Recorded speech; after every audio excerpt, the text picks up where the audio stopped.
সমস্ত প্রশংসা আল্লাহ পাকের জন্য। আলহামদুলিল্লাহ। দরুদ তাসলিম হযরত মুহাম্মদ মুস্তাফা আহমদ মুস্তাফা সাল্লাল্লাহু তাআলা আলাইহি ওয়াসাল্লামের প্রতি। আল্লাহুম্মা সাল্লি আলাইহি আল্লাহুম্মা বারিক আলাইহি। আলহামদুলিল্লাহ, জীবন পরিক্রমায় আরো একটি শুভক্ষণে আল্লাহ তাআলা আমাদের পবিত্র জুমায় আসার, বসার এবং সময় মতো কথা শুনবার তৌফিক দান করেছেন। এই জন্য প্রাণ ভরে কৃতজ্ঞতা স্বীকার করি আলহামদুলিল্লাহ। সম্মানিত উপস্থিতি, আমরা যেমন প্রাত্যহিক জীবনে, ব্যক্তিগত, পারিবারিক, সামাজিক সহ জীবনের প্রতিটি দিক এবং বিভাগে সেই কাজটি, সেই কথাটি, সেই পথ চলাটি, সেই সিদ্ধান্তটি গ্রহণ করে থাকি যেটি আমার জন্য কল্যাণকর, আমার ছেলে মেয়ে, স্ত্রী পুত্র এদের জন্য কল্যাণকর, আমার পরিবার, আমার চলার পরিসর, এসব জায়গায় যেটা নিরাপত্তা রয়েছে, গ্রহণযোগ্যতা রয়েছে, আমি সেটাই করি যেটা আমি পছন্দ করি, আমি সেটাই করি যেটা আমার প্রিয়জনদের জন্য পছন্দ করি, আমি সেটাই করি যা আমি আমার ভবিষ্যতের জন্য পছন্দ করি।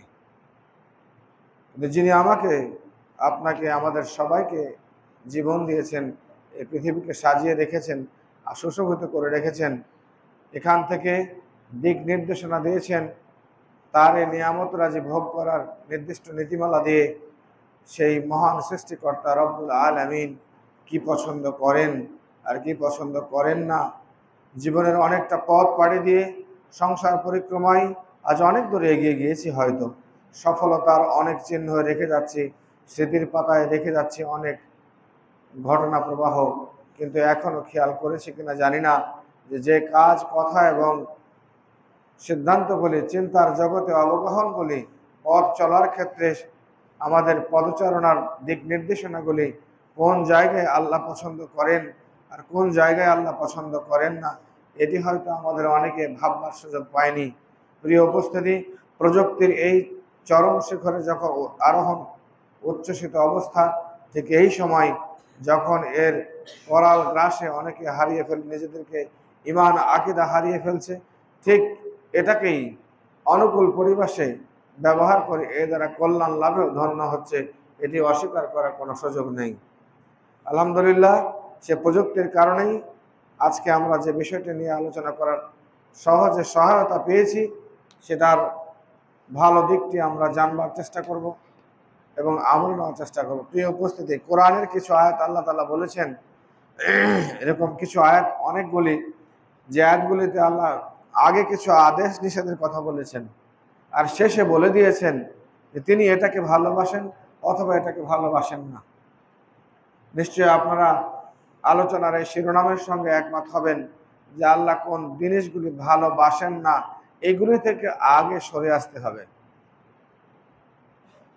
কোরআন মাজিদে অন্যত্র বলা হয়েছে, ওয়াজতানিবুত তাগুত, আগে আল্লাহদ্রোহিতার কাজ, আল্লাহ বিরোধী কাজ, আল্লাহ বিরোধী চিন্তা, আল্লাহ বিরোধী কর্মপদ্ধতি, সকল কিছু আগে আপনাকে আমাকে ত্যাগ করতে হবে। আল্লাহ যেটা পছন্দ করেন না, রাসূল সাল্লাল্লাহু আলাইহি ওয়াসাল্লাম যেটা করতে বলেননি, দেখিয়ে দেননি, অনুমোদন করেননি, এমন কিছু কথা এবং কাজ আগে আপনাকে ত্যাগ করতে হবে, তারপর তিনি যে আদেশ করেছেন সেটা করতে হবে, তাহলে আপনি সফল হবেন। তাই আজকের খুতবা আমরা জানবো আল্লাহ কোরআনের কত জায়গায় বলেছেন ইন্নাল্লাহ লা ইউহিব্বুল মুতাদিন, অর্থাৎ কত জায়গায় কোন কোন কাজগুলিকে আল্লাহ ভালোবাসেন না। ভালোবাসার বস্তুটি নিশ্চয়ই আগামী দিন জানবার চেষ্টা করব। আজকে জানবো যে জিনিসগুলিকে আল্লাহ তাআলা ভালোবাসেন না, সেখান থেকে সরে আসাটা বেশি কার্যকর ভূমিকা রাখবে আমাদের জন্য। সূরা বাকারা আয়াত নম্বর 190 আল্লাহ বলেছেন, যখন সমকালীন কাফের বেদিনরা মুসলমানদেরকে ঈমান আনার কারণে বহুধা বিভক্ত হয়ে বহু রকম এর রকম প্রকৃতি ব্যাখ্যা করার, বিশদ ব্যাখ্যার দাবি রাখে, এত কঠিনভাবে নির্যাতন চালিয়েছিল, সেই ইতিহাসের পথ পাড়ি দিয়ে আজকে আপনার সামনে, আমার সামনে এই ইসলাম দণ্ডায়মান হয়ে আছে। সমকালে সেই সময় কাফেরদের অবস্থা, যখন তারা যুদ্ধ বিগ্রহ মারামারি করছিল, ঠিক সেই সময় আল্লাহ আদেশ দেন সূরা বাকারা 190 নম্বর আয়াতে, ওয়াকাতিলু ফি সাবিলিল্লাহ, তোমরা আল্লাহর পথে তাদের সঙ্গে যুদ্ধ করো, আল্লাহর রাস্তায় তাদের সঙ্গে তোমরা যুদ্ধ করো। আল্লাযিনা ইউকাতিলুনাকুম, যারা তোমাদের সঙ্গে যুদ্ধ করছে। এর বিধান আরো বাইরে যেতে হবে আমাদের। মুসলমান আক্রান্ত হলে আক্রমণ করবে।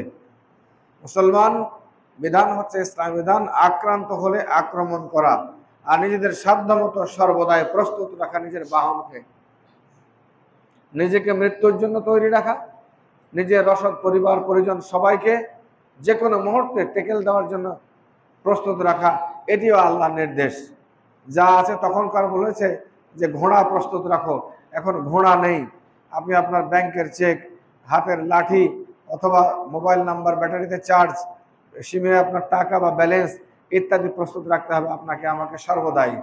কখন কোনভাবে আহ্বান আসে, ডাক আসে, ইসলাম এবং ইসলামী মূল্যবোধ, ইসলামী শরীয়তের তাহজিব তামাদ্দুনের উপর কখন আক্রমণ আসে, কোন সিদ্ধান্ত করে সরকার এবং সরকার দায়িত্বশীলরা ইসলামের বিপক্ষে অবস্থান নিচ্ছে, সেই জায়গায় প্রতিহত করার জন্য, প্রতিবাদ জানার জন্য আপনাকে আপনার জায়গায় প্রস্তুত থাকতে হবে।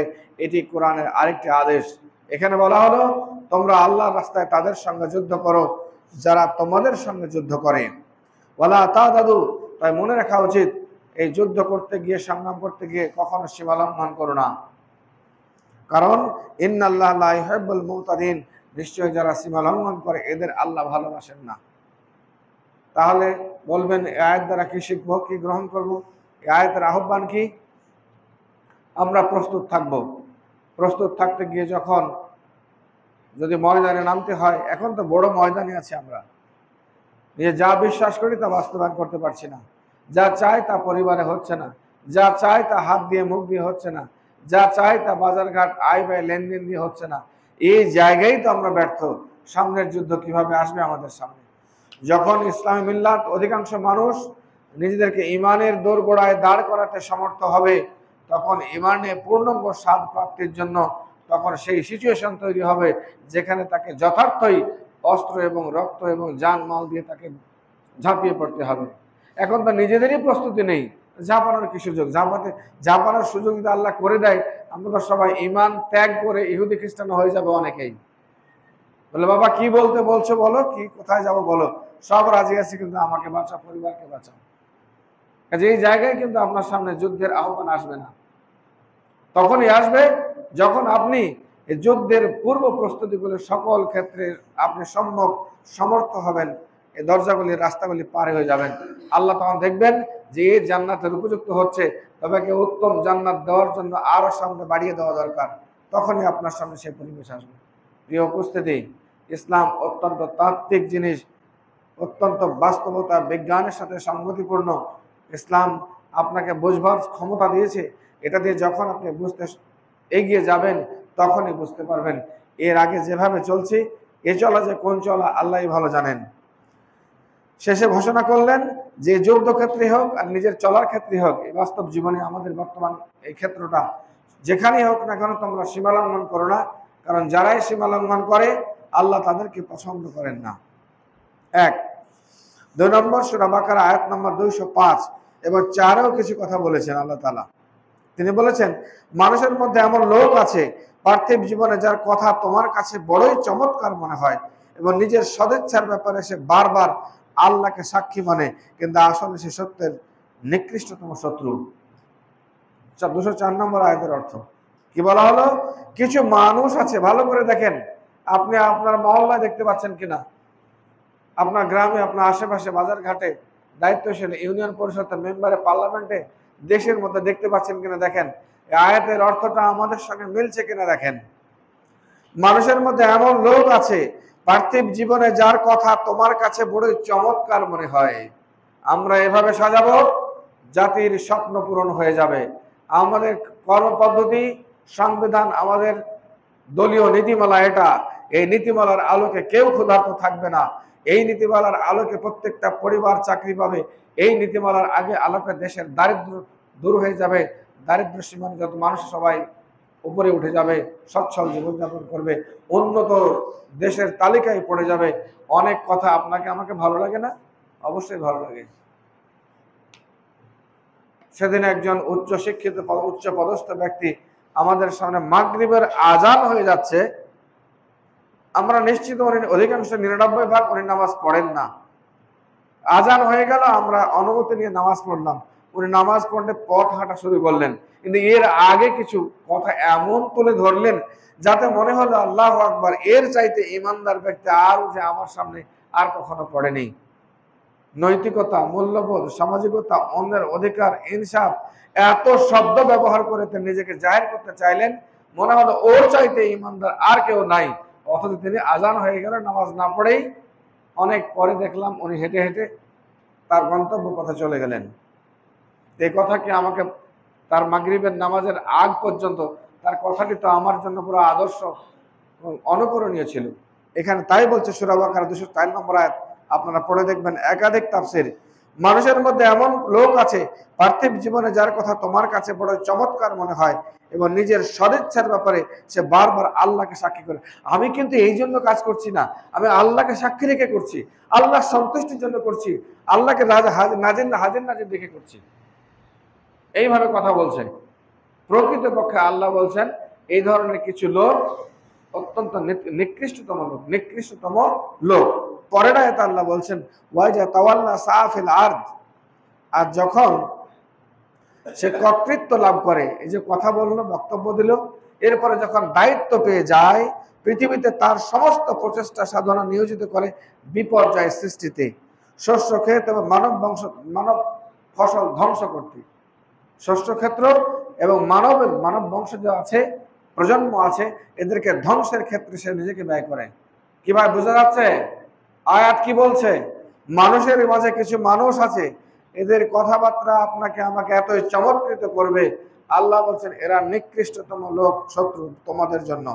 এরা যখন কর্তৃত্ব পাবে, এদের সকল রাষ্ট্রীয় ক্ষমতা, অর্থনৈতিক ক্ষমতা, পেশি শক্তি, রাজনৈতিক শক্তি বলেন, আর যে যাই বলেন, গ্রামে গঞ্জে সব জায়গায় চলবে আয়াতটা, সব জায়গায় আয়াতে প্রযোজ্য।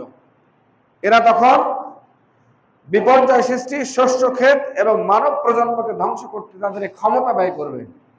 আল্লাহ বলছেন এ ধরনের লোককে আল্লাহ তাআলা আল্লাহু লা ইউহিব্বুল ফাসাদ, যারা এরকম বিপর্যয় সৃষ্টি করে আল্লাহ তাদের কাউকে পছন্দ করেন না। আমরা কি নিয়ে কথা বলছি? কোন কোন গুণগুলি, কাজগুলি, বৈশিষ্ট্যগুলি আল্লাহ তাআলা পছন্দ করে না, কোরআনে বলেছেন। তাহলে কিছু মানুষ সমাজে থাকবে, এরা অনেক সুন্দর কথা বলবে, আর কর্তৃত্ব পেলে এরা ধ্বংস ছাড়া আর কিছু করবে না। আল্লাহ এ ধরনের বিপর্যয় সৃষ্টিকারী লোকদের কখনো ভালোবাসেন না। সূরা বাকারা আয়াত নম্বর 276, ইয়ামহাকুল্লাহু রিবা ওয়া ইউরবিস সাদাকা আল্লাহু লা ইউহিব্বু কুল্লা কাফারিন আসিম। আল্লাহ বলছেন আল্লাহ সুদকে নিশ্চিহ্ন করেন আর দানকে বর্ধিত এবং বিকশিত করেন। আল্লাহ অকৃতজ্ঞ দুষ্কৃতকারীকে পছন্দ করেন না। আয়াতের সাথে সুদভিত্তিক লেনদেন, ব্যবসা বাণিজ্যের সুফল কুফল তুলে ধরা হয়েছে আগের আয়াতগুলিতে। এখানে যে কারণে আয়াতটি এসেছে সেটি হলো আল্লাহ দানকে বৃদ্ধি করেন আর সুদকে ধ্বংস করেন। তাহলে কেন বলা হলো আল্লাহ তাআলা পাপিষ্ঠ এবং দুষ্কৃতিকারীকে আল্লাহ ভালোবাসেন না? এ শব্দের সাথে আগের শর্তের কি সম্পর্ক? তাহলে অবশ্যই সুদভিত্তিক লেনদেন থেকে আমাদের সবাইকে দূরে থাকতে হবে, না হলে আমরা পাপিষ্ঠ এবং দুষ্কৃতিকারী, অকৃতজ্ঞ হয়ে যাব। আমাদের দান করতে হবে সাধ্যমতো, এ দান না করলে আমরা অকৃতজ্ঞ, পাপী এবং দুষ্কৃতিকারী হয়ে যাব।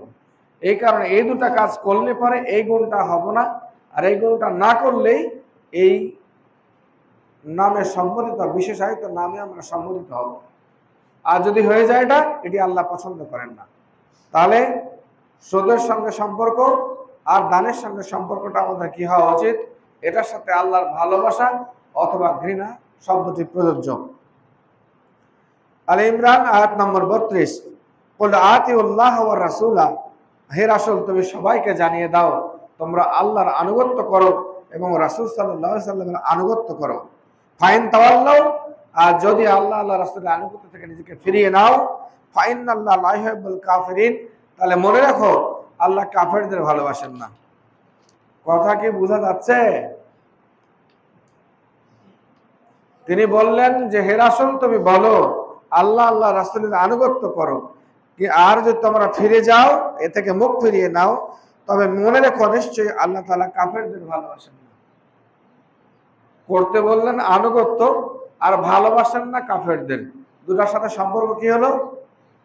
আনুগত্য বিমুখতাই কুফরি, আল্লাহ রাসূলের আনুগত্য বিমুখতাই কুফরি। তাহলে এই দুটা না করলেই আপনি মুখ ফিরিয়ে নিলেন, আপনার আমার অবস্থানটা কুফরির মধ্যে পড়ে গেল, আর তখন আল্লাহ আপনাকে আমাকে ভালোবাসবে না। আগের আয়াতে যদি বলি যে 300 টাকা নিয়ে আসো, একটা লাঠি নিয়ে আসো, না আসলে জেল দিব তোমাকে, তাহলে জেলের সাথে টাকার কি সম্পর্ক? তো আছে নিশ্চয়। কথাটা নাকি এরকমই যে আল্লাহ বলছেন আনুগত্য করতে আল্লাহ রাসূলের, আর শেষে বলছেন যে কাফেরদের তিনি ভালোবাসেন না। তাহলে আনুগত্য না করাটাই কুফরি, আল্লাহ রাসূলের যতটুকু আদেশ নিয়ে জানি সেটা না মানাটাই কুফরি, না মানাটাই ফিরে যাওয়া, অন্যদিকে সেদিকে পিঠ প্রদর্শন করা। যে কারণে আল্লাহ বলছেন ইন্নাল্লাহা লা ইউহিব্বুল কাফিরিন, নিশ্চয়ই আল্লাহ তাআলা কাফেরদেরকে ভালোবাসেন না। প্রিয় উপস্থিতি, আয়াতের মর্মার্থ বোঝার জন্য একটু জাগতিক চিন্তা চেতনা থেকে কিছুক্ষণের জন্য আমাদের দৃষ্টি শ্রবণ শক্তি আলোচনার দিকে নিবদ্ধ রাখা প্রয়োজন। মহান আল্লাহ কোরআন মাজিদে বলেছেন, যখন তোমাদের সামনে কোরআন তেলাওয়াত করা হবে তখন তোমরা নীরবে এটা শোনো, আশা করা যায় তোমাদের প্রতি রহমত নাজিল করা হবে। সুবহানাল্লাহ। সূরা ইমরান আয়াত নম্বর 140, ইন ইয়ামসাসকুম কারহুন ফাকাদ মাসাল কওমা কারহুন মিসলুহু। যুদ্ধক্ষেত্রে অথবা কোন ক্ষেত্রে হক বাতিলের যুদ্ধে যদি একজন আঘাত করে আরেকজন আঘাত করে, সবাই তো আঘাতপ্রাপ্ত হয়, তাই নাকি? আমি একজনকে আঘাত করলাম, সেও আমাকে আঘাত করলো, আমি আমার আঘাতের কথা তীব্রতর করে তুলে ধরছি, কিন্তু এটা তো বুঝতে হবে আমার আঘাতটা অন্যকে লেগেছে। আমি যে আঘাত অনুভব করছি সে আঘাতটা প্রতিপক্ষকেও লেগেছে, এই কথা মনে করে আল্লাহ বলছেন সুন্দর করে যে যদি তোমাদেরকে কোনো আঘাত লেগে থাকে তাহলে মাথায় রেখো তোমাদের মতো ওদেরকেও আঘাত লেগেছে। এটা যেটা সহজ করে উদাহরণ আরো বুঝতে হবে। আমরা ঈমান আনার কারণে যে জটিল পরিস্থিতির শিকার হয়েছি, এটি আমাদেরকে প্রকাশ্য 5 ওয়াক্ত নামাজ পড়তে, দাড়ি আর টুপি পাঞ্জাবি রাখতে, স্ত্রী পুরুষকে মেয়েদেরকে পর্দা করতে, বাড়িতে হালাল হারাম বাঁচতে, মেহমান আসতে তাদের সামনে বাড়িতে বিশেষ ব্যারিকেড তৈরি করে খাবার পরিবেশন করতে, আমরা কথাবার্তায় সংযত হতে। এটা নিশ্চয়ই আপনাকে কিছুটা হলেও প্রচলিত সমাজ ব্যবস্থায় এটা ভিন্ন রূপে বাধাগ্রস্ত করছে। যদি এটা আপনাকে কষ্ট দেয়, বাধা সৃষ্টি করে, রাসূল সাল্লাল্লাহু আলাইহি ওয়াসাল্লাম যখন দ্বীনের দাওয়াত দিলেন তখন গোপনে গোপনে আর প্রকাশ্যে যারা ঈমানের দাবি কবুল করে নিল, এদের সামনে যে আঘাত এসেছিল ওই আঘাতটা বেশি না এই আঘাতটা বেশি? বলুন তো এবার। জীবনের 50টা বছর পৌত্তলিক পূজায় করেছে, নারী পুরুষের অবাধ মেলামেশা, মেয়ে সন্তানদের কবরস্থ করা, মূর্তি পূজার কাছে মাথা নত করা, মদ আর জুয়ায় আড্ডা, দিনরাত 24 ঘন্টা নেশাগ্রস্তায় পড়ে থাকা, সেই জীবন জীবিকার মাঝে, জীবন যাত্রার মাঝে একটি মানুষ কালেমার দাওয়াত পাওয়া মাত্রই কবুল করে নেওয়ার ফলে তার জীবনে সংগঠিত হয় অবর্ণনীয় কষ্ট এবং নির্যাতন। সেই কষ্ট ভোগ করেছে তারা, আমরা এক প্রকার কষ্ট ভোগ করছি। এখনো আমাদের মাঝে এই চিন্তা উদ্রেক করতে, আমরা প্রকাশ করতে ব্যর্থ হচ্ছি, আমরা কষ্ট পাচ্ছি, ভয় পাচ্ছি, আমাদের হৃদয়ের মাঝে ইতস্তত বোধ কাজ করছে। ইমানটা এতটাই নাজুক অবস্থা, আমরা আসলে কোন রাস্তায় নিজেকে সামিল করব। মৃত্যু এখনো চিন্তা আমাদের মাথায় নেই, কবরের পরে অনন্তকাল রয়েছে, সে অনন্তকালে আমার কি হবে, আমি পরিবার পরিজনের জন্য কি রেখে যাচ্ছি, তারা কি করবে, তারা কোন রাস্তায় চলবে, এ নিয়ে পেরেশানি আমাদের মাঝে নেই। অথচ এই রাস্তাটা, এই সংগ্রামের রাস্তা পেরিয়ে আমাদের মাঝে এসেছে। যদি তোমরা আঘাতপ্রাপ্ত হও তাহলে মনে রেখো তোমাদের মতো তারাও আঘাতপ্রাপ্ত হয়েছে। ওয়া তিলকাল আইয়ামু নুদাবিলুহা বাইনান নাস, আজ তারা ক্ষমতায় বসেছে, আর একদিন ক্ষমতা চিরস্থায়ী থাকবে না, ক্ষমতা থেকে তারা চলে যাবে। আজকে তোমরা এই মসজিদ আবাদ করছো, এই মসজিদ থাকবে না, তোমাদের কেউ একদিন থাকবে না। এই জায়গায় অন্যজন এসে নামাজ পড়বে, অন্যজন এসে কথা বলবে। এটি আমার নীতি। মানুষের মাঝে আমি আবর্তন বিবর্তনের মাধ্যমে বংশ পরস্পরে এক জাতিকে নিয়ে উঠায় নেই, আরেক জাতিকে এনে দেই আমি। এটা এই জন্য করি যে আমি জেনে নিতে চাই কারা আমার প্রতি ঈমান এনেছে, কারা আমার প্রতি ঈমান এনেছে। প্রিয় উপস্থিতি, ঈমান আনার শব্দটি আমাদের কাছে সমাজ হালকা, একদম হালকা মনে করি আমরা, কিন্তু ঈমান আনাটা যে কত কঠিন এর অর্থ, আরবি ভাষায় অর্থ বুঝতে পেরেছিলেন বলেই আরব ভাষাভাষীদের রাসূল সাল্লাল্লাহু আলাইহি ওয়াসাল্লাম ইমানের দাবি প্রকাশ করলে নিজের আত্মীয় স্বজন, নিজের ভাই ব্রাদার, প্রতিবেশী, তার বাল্য বন্ধু, গ্রামের যারা দীর্ঘদিন থেকে তাকে চিনত, এই চেনা জানা মানুষগুলো এ দাবি বোঝার কারণে তারা ইমান আনে নাই। অথচ আমরা হার হামেশা নিজেকে ইমানদার বলে দাবি করছি। আল্লাহ বলছেন ইমানের দাবি অত্যন্ত কঠিন। আপনার আমিত্ব বলে কিছু থাকবে না, আপনি আব্দুল্লাহ, আপনি আব্দুর রহমান, আপনার এটা বলে আর কোনো কিছু নাই। আপনার জীবনের উদ্দেশ্যই হচ্ছে আল্লাহর সন্তুষ্টি। দিন হতে হবে জীবন উদ্দেশ্য। প্রত্যেক ইমানদার, ইমানের দাবিদার নারী এবং পুরুষের জীবনের উদ্দেশ্যটাই হচ্ছে দিন, ইসলাম। ইসলাম যা বলবে তা সেটাই আপনাকে করতে হবে, সেটাই মেনে চলতে হবে। মানুষের জীবনের উদ্দেশ্যই হচ্ছে দিন। এখানে আল্লাহ বলছেন আমি জেনে নিতে চাই কে তোমাদের মাঝে ইমানদার, ওয়ায়াত তাকে যাবেন কুম সুহাদা, আর তোমাদের মাঝ থেকে কিছু আমি শহীদ গ্রহণ করতে চাই। সুবহানাল্লাহ। আয়াতটা তো আজও আছে। বদর, উহুদ, খন্দকের আগে ওটা আয়াত নাজিল হয়েছিল। এই আয়াত আপনার সামনে আজ অবধি আছে। এটা দিয়ে আল্লাহ কি জানাতে চেয়েছেন এটি কি আপনি আজও কখনো পড়বার জানবার চেষ্টা করবেন না? আজও আয়াতের মাদ্দা যথার্থ এই জমিনেই। আজ থেকে 100 বছর পরে যদি আয়াত তেলাওয়াত করা হয় তবু আয়াতের দাবি ওই সমকালীন সময়ের জন্য প্রযোজ্য। আল্লাহ বলছেন আমি পরস্পরকে আবর্তন পরিবর্তন, দায়িত্ব, ক্ষমতা, নেতৃত্বের পরিবর্তনে আবর্তন করাই। তোমরা যেমন ইমান আনার পরে আঘাতপ্রাপ্ত অথবা যুদ্ধে আঘাতপ্রাপ্ত হয়ে আঘাত পাচ্ছ, যে কোনো ভাবেই ইমান শর্ত হচ্ছে ইমানের কারণে। মনে রাখতে হবে তারাও আঘাত পায়, তারাও কষ্ট পায়। আর আমি এটার জন্য করি যে কে ইমানদার এটা আমি দেখতে চাই, আর তোমাদের মধ্য থেকে কিছু আমি শহীদ গ্রহণ করতে চাই, আল্লাহ রাস্তায় নিবেদিত প্রাণকে কবুল করতে চাই। আজ আমরা হয়তো নিরাপদে বসে আছি, কিন্তু এই ইসলামকে পৃথিবীর জমিনে সমুন্নত রাখার জন্য কোথাও না কোথাও প্রতি মিনিটে, প্রতি ঘন্টায়, প্রতিদিন একটা করে শহীদ হচ্ছে না? এটা কি অস্বীকার করতে পারেন? তাহলে অর্থ কি এক নয়? অর্থ কি প্রযোজ্য হচ্ছে না? কোথাও না কোথাও আজ ক্ষুধার্ত আমরা 3 বারের জায়গায় 7 বার 8 বার খাচ্ছি প্রয়োজনে অপ্রয়োজনে। অথচ আজকে পৃথিবীর কত শত জায়গায় কত নারী, যুবক, বৃদ্ধ, অসুস্থ মানুষ হাসপাতালে কাতরাচ্ছে, খাবারের বাটি নিয়ে আর্তনাদ করছে। কি এমন হয়েছে? কোথায় বাধা সৃষ্টি করলো আমাদের? পায়ে হেঁটে জলপথে অথবা আকাশপথে আমরা গিয়ে সে ভাইদের সাহায্য করতে পারি না? এটি কি আমাদের ইমানের ঐক্যবদ্ধতার প্রতিবন্ধকতা সৃষ্টি করেনি? আমাদের ঐক্যতা বিনষ্ট হয়ে গেছে, এটি কি তার বড় কারণ নয়? অবশ্যই একমত হবেন বিষয়ের সাথে। আল্লাহ বলছেন আমি কারা ইমানদার এটি জানতে চাই এবং তোমাদের মাঝ থেকে কিছু শহীদ গ্রহণ করতে চাই। আল্লাহু লা ইউহিব্বুজ জালিমিন, আল্লাহ অত্যাচারীকে ভালোবাসেন না। এবার আগের মতোই বুঝতে চেষ্টা করুন। বলা হলো যুদ্ধক্ষেত্রেই হোক, আর সন্ধি ক্ষেত্রেই হোক, চলমান ক্ষেত্রে হোক, সামাজিক ক্ষেত্রে হোক, রাষ্ট্রীয় ক্ষেত্রে হোক, তোমরা আঘাত পেয়ে যেমন কষ্ট পাও, বাতিলরা কষ্ট পায়, অন্যরাও পায়। আর এই জীবন ব্যবস্থার আবর্তন দায়িত্বের ক্ষেত্রে আমি এটাকে পরস্পর পরিবর্তন করে থাকি। আমি এটা জেনে নিতে চাই তোমাদের মাঝ থেকে কে ইমানদার, আর এই পরিক্রমার মাধ্যমে, পরিবর্তনের মাধ্যমে তোমাদের মাঝ থেকে আমি কিছু শহীদ গ্রহণ করতে চাই। আর যারা জালেম আমি তাদের ভালোবাসি না। তাহলে বুঝতে হবে আপনি আক্রমণ থেকে দূরে থাকবেন, আপনি জালেম। আপনি নিজেকে ইমানদার জাহির করবেন, কিন্তু ইমানের অনেক কাজই আপনি করবেন না, আপনি জালেম, আমি জালেম। আল্লাহ আপনাকে দেয়নি, অন্যকে দিয়েছে। কখনো আপনাকে দিয়েছে, অন্যকে দেয়নি। এই পরিবর্তনটাকে আপনি ইমানগত দিক থেকে বিশ্বাস করতে পারেননি, আপনি জালেম। আপনি ইমানের পূর্ণ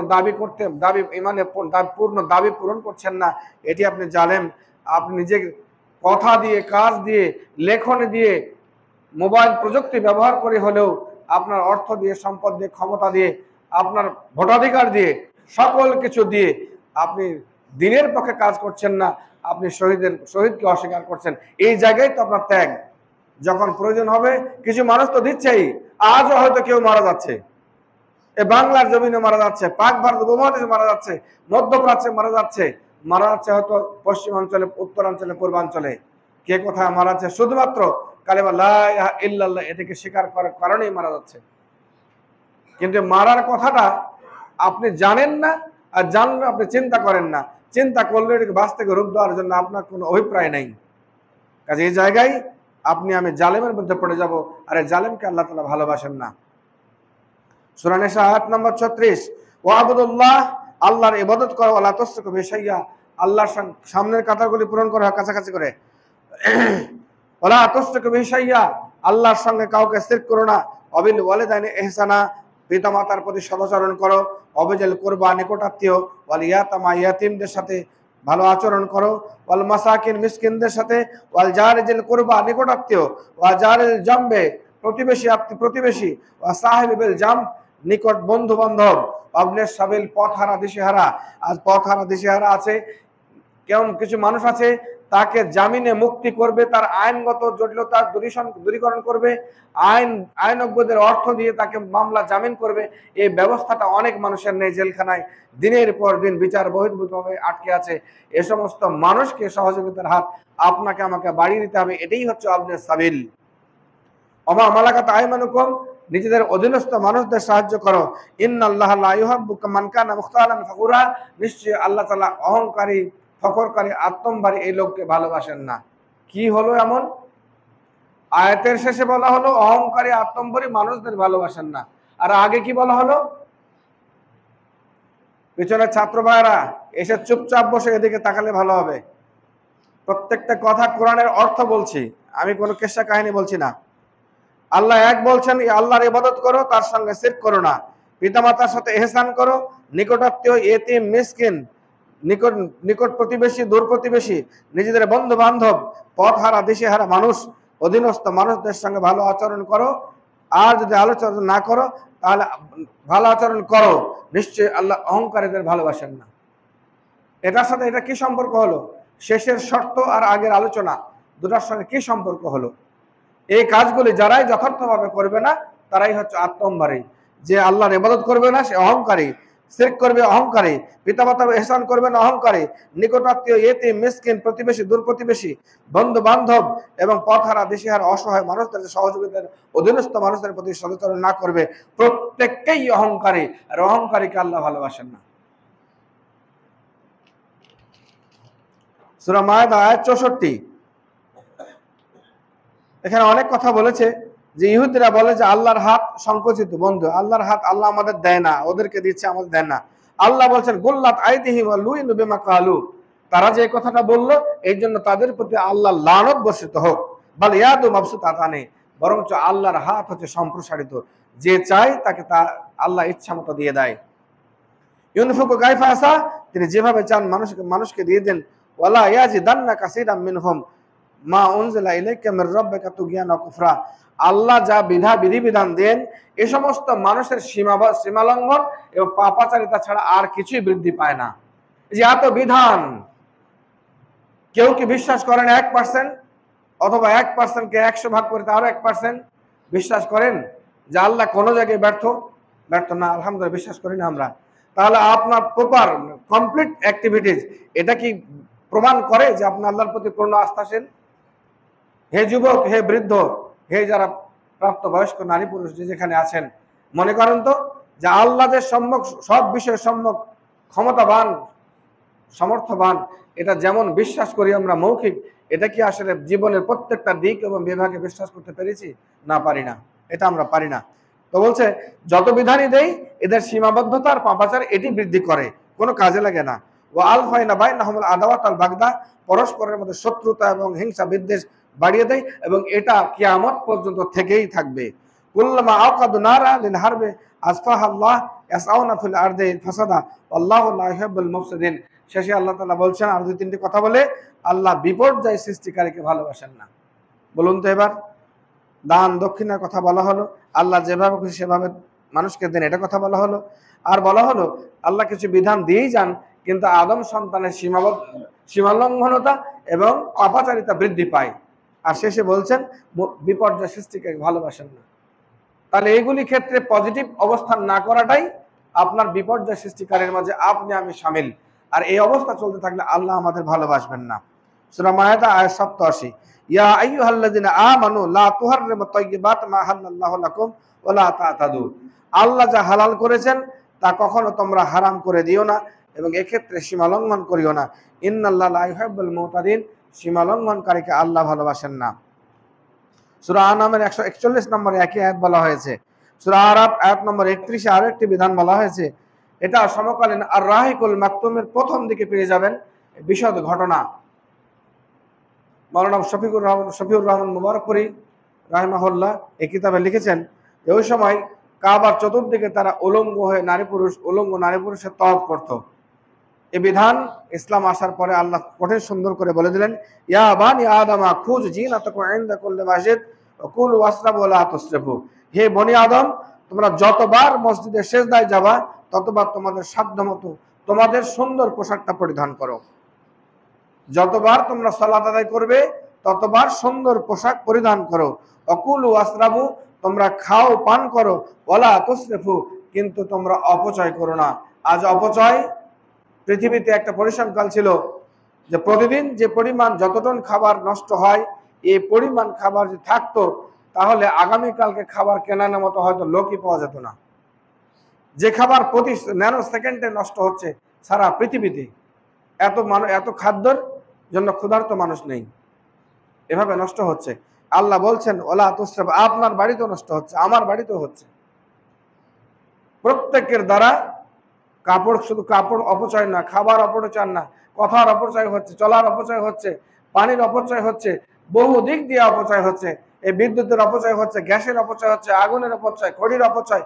অথচ খড়িটা জ্বালাতে গিয়ে কি যে বিধান, সূরা ওয়াকিয়া ৫৬ নম্বর সূরা ওয়াকিয়া পড়ে দেখবেন যে খড়িটা আপনি জ্বালানি কাজে ব্যবহার করবেন, সেক্ষেত্রে আল্লাহ কি শব্দ ব্যবহার করে সতর্ক করেছেন। আল্লাহ বলছেন প্রত্যেক সালাতের সময় সুন্দর পোশাক পরো, খাবার খাও, পান করো, কিন্তু অপচয় করো না। ইন্নাল্লাহা লা ইউহিব্বুল মুসরিফিন, অপচয়কারীকে আল্লাহ ভালোবাসেন না। আমরা কি পড়ছিলাম আজকে বিষয় আলোচনার? যে সকল জিনিসগুলিকে আল্লাহ অপছন্দ করেন কোরআনের ভাষা তা তুলে ধরেছেন। সূরা আরাফ আয়াত ৫৫, উদু রাব্বাকুম তাদাররুআন ওয়া খুফিয়াতান, তোমরা তোমাদের রবকে ডাকো কান্না জড়িত কণ্ঠে, চুপে চুপে ডাকো। কান্না জড়িত কণ্ঠে চুপে চুপে ডাকো। ইন্নাহু লা ইউহিব্বুল মুতাদিন, নিশ্চয় আল্লাহ সীমা লঙ্ঘনকারীকে ভালোবাসেন না। আয়াতের অর্থ মিলান। আগে বললেন তুমি কান্না জড়িত কণ্ঠে এবং চুপে চুপে তুমি তোমার রবকে ডাকো। এটার সাথে সীমা লঙ্ঘনের কি প্রশ্ন? বুঝতে হবে তো, এটি পুরাণ নয়, এটি গীতা নয়, সাজিয়ে রেখে দিয়েছেন। ঠাকুরজি কখন পড়বে তখন আপনি নম নম করে শুনবেন। এটি আপনাকে পড়তে হবে, প্রতিদিন পড়তে হবে।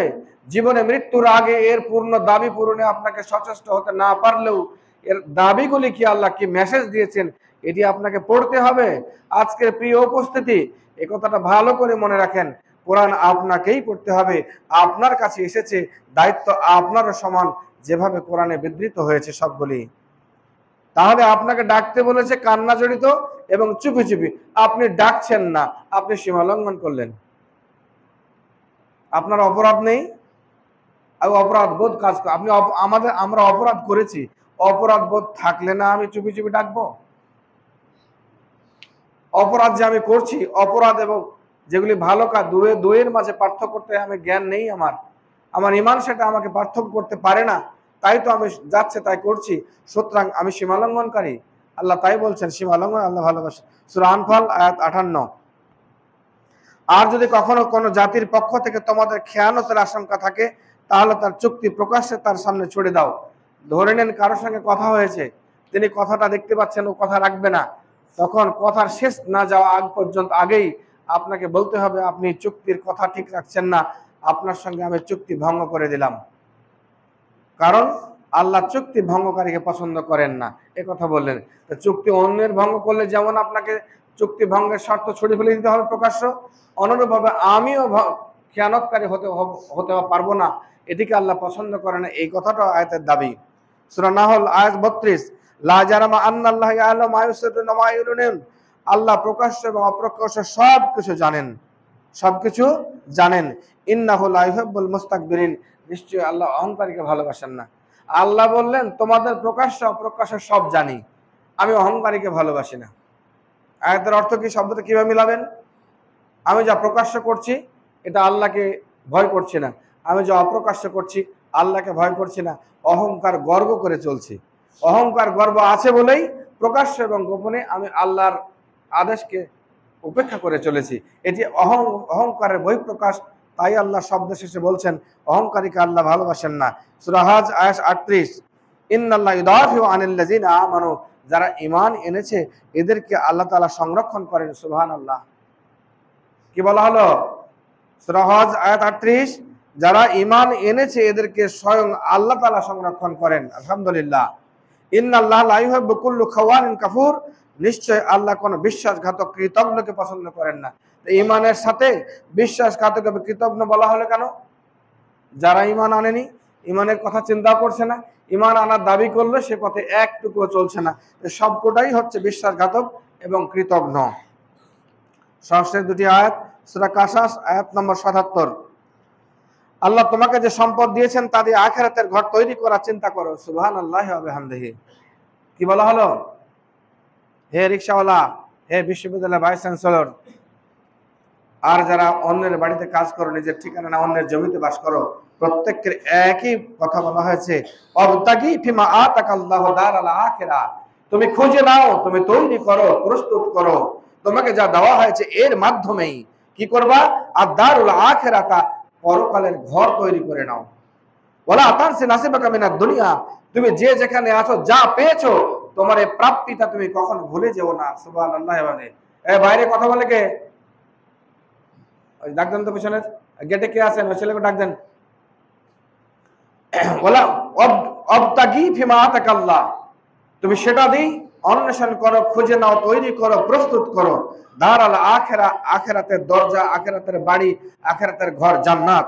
ওয়ালা তানসা নাসিবাকা মিনাদ দুনিয়া, দুনিয়াতে যতটুকু তুমি পেয়েছো, তুমি যা পেয়েছো, যে যেখানে আছো, যা পেয়েছো তা তুমি কখনো ভুলে যেও না। ওয়া আহসান কামা আহসানা ইলাইকা, সুবহানাল্লাহ। তোমার প্রতি যেমন ইহসান করা হয়েছে তুমি তেমনই ইহসান করো। আলহামদুলিল্লাহ। কি বলা হলো? হে যুবক, আজকে বিশেষের জন্য পাগল সবাই, সবাই কি পাবে? এখানে পোকামাকড়, কীট পতঙ্গ নিয়ে টিচাররা অনেক গবেষণা করে মাথা খারাপ করেছে। পিতার কষ্টার্জিত টাকা পাঠিয়ে দিয়ে অনেক কষ্ট করে দেখালাম, আর সিগনেচার দিয়ে নাম্বার দিয়ে দিল। মনটা বড় কষ্ট হয়ে লাগে যে এটুকুর জন্য এত কিছু। এরপরে যে প্রাপ্তিটা আসবে সেটি আল্লাহর পক্ষে, আল্লাহর কাছে ভরসা রেখে সামনে এগিয়ে যেতে হবে। এটার মাধ্যমে যা পাবো সেটার মধ্যে ইনসাফ, আদল, ন্যায় বিচার এবং ইনসাফ, এর উপর নিজেকে টিকে থাকতে হবে। এটাই হচ্ছে আমার মোরাল ডিউটি। আর এটাই বলতে চাই না, এটাই হচ্ছে ইহসান। ওয়া আহসান কামা আহসান আল্লাহু ইলাইকা, দুটি অর্থ হতে পারে। এক, আল্লাহ তোমার প্রতি যেমন ইহসান করেছে, আল্লাহর আদেশের প্রতি তুমি তেমনই সম্মানকারী হয়ে যাও। এক। দ্বিতীয় অর্থ হচ্ছে যে সম্পদটা দিয়ে আল্লাহ তোমার প্রতি ইহসান করেছে, সেই সম্পদটাকে ব্যবহার করে তুমি এর মাধ্যমে আল্লাহকে যেভাবে যতটুকু পারো আল্লাহকে সন্তুষ্ট করার চেষ্টা করো। আলহামদুলিল্লাহ। ওয়ালা তাবগিল ফাসাদ ফিল আরদ, তুমি যা পেয়েছো এর মাধ্যমে পৃথিবীতে বিপর্যয় সৃষ্টি করো না। ইন্নাল্লাহা লা ইউহিব্বুল মুফসিদিন, নিশ্চয়ই ফাসাদ সৃষ্টিকে আল্লাহ ভালোবাসেন না। তাহলে কি আগের কথাগুলো ভুলে গেলে চলবে না। যাকে যা দেওয়া হয়েছে তা দিয়েই আমাকে পরকালের জান্নাত কেনার চেষ্টা করতে হবে। শর্ত কি?